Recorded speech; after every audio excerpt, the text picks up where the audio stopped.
Joining me now again is Joy Yang, Head of Product Management at Market Vector Indexes. Joy, welcome to the show. Thank you, Ashley. So PCE data was supposed to be released at 8:30 a.m. today. It was moved to 10 a.m.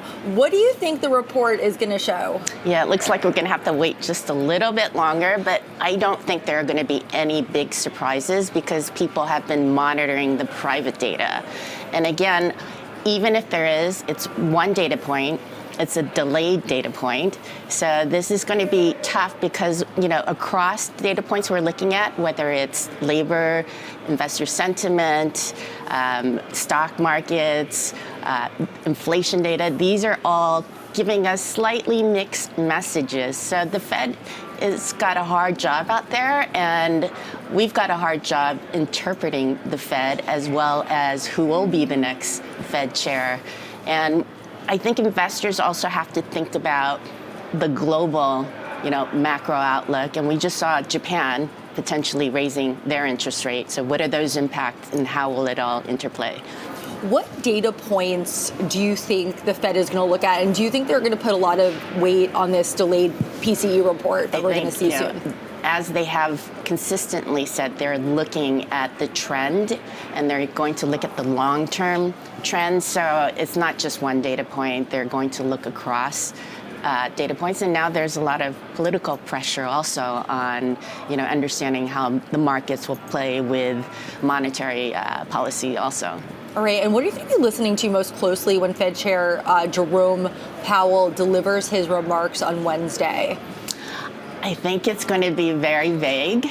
I don't think there will be clear messages. So I think investors have to be prepared for more policy uncertainty as well as Fed uncertainty as well as market volatility.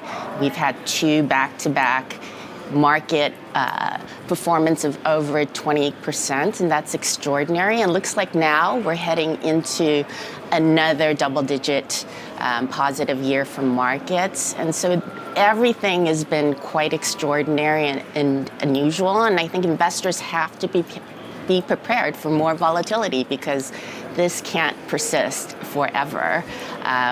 We have been in this constant state of unknown uncertainty, and I think we've just gotten used to it. So volatility has been unusually low given all the risks that are still out there. So investors should be prepared for higher volatility. And what do you think the Fed is going to do moving forward into 2026? Yeah, so I think, rate cuts for December look like they're going to be cut, but 2026, I think we're waiting to see how inflation plays out, and that's been persistent and resilient. So I think investors need to be careful about how many additional rate cuts that they're pricing in.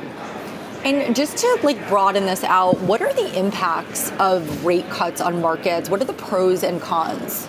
Well, if you get it wrong, and we miss taming inflation, that's going to hurt both the economy as well as the markets with higher interest rate, and the amount of debt we have out there maturing or coming into play is going to be very difficult for investors and consumers as well as just everyday people to carry on with the amount of credit that's out there. Are you following any other storylines right now? Anything you think is under the radar that we might be hearing a lot about in the coming weeks or months? I think we're reaching the end of the year, so a lot of people are looking at calendar year performance and realizing that there have been pockets of opportunities that have been better value because we've been so focused on the AI story that we've missed kind of these opportunities in emerging markets that are better value. They're underallocated, they're cheaper, and they've really built up themselves structurally and been better disciplined. So I think if you look at fundamentals and you're looking at opportunities that are risk adjusted with better value and price, look at emerging markets year to date. Some of these countries are up 80%, and there's still room, I think, to grow given, the valuations, their economic growth opportunities and demographics. And what trends are you following most closely that maybe others aren't as we head into the new year? Well, we're always looking at, what Bitcoin is telling us about investor sentiment, as well as, risk on, risk off. Obviously Bitcoin has just exploded again in volatility, but that's normal for this asset class. And so we're looking very carefully and tracking it in real time on how investors are reacting to news, as well as, is it risk off or risk on again, and where liquidity is in terms of the market. Given the current market volatility, what advice are you giving your clients as we approach the end of the year?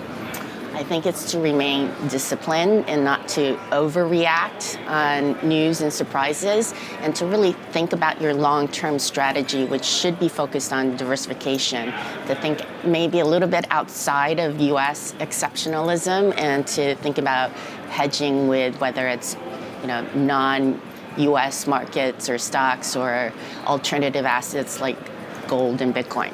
What would an overreaction be? Overreaction would be to sell, on some unexpected noise, or to think that, the AI bubble is here, because we just don't know how long the story will carry out. So what is overpriced and overvalued? It's unclear.